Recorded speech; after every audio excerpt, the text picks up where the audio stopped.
Това ще ме топли дълго време. До края на живота ще помня този жест. Радваме се много. Милички. Радваме се, че ще имате по-хубава Коледа. Надяваме се Коледа и Нова година и всичко, да да, разбира се. Весели празници. Весели на вас, здраве и късмет. И нека всяка врата пред вас бъде отворена. Мерси много. Благодарим много. Какво трябва да кажем, защото аз наполовина говорим? Нищо не трябва да кажете. Ние ви подаряваме подаръци за Коледа, цял кашон с храна, с много неща вътре и вие трябва просто да го приемете. Мерси много.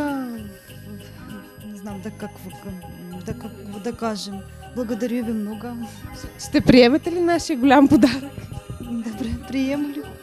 Емоционално е много, но е хубаво да знаеш, че можеш да сложиш усмивката на лицето на някой човек.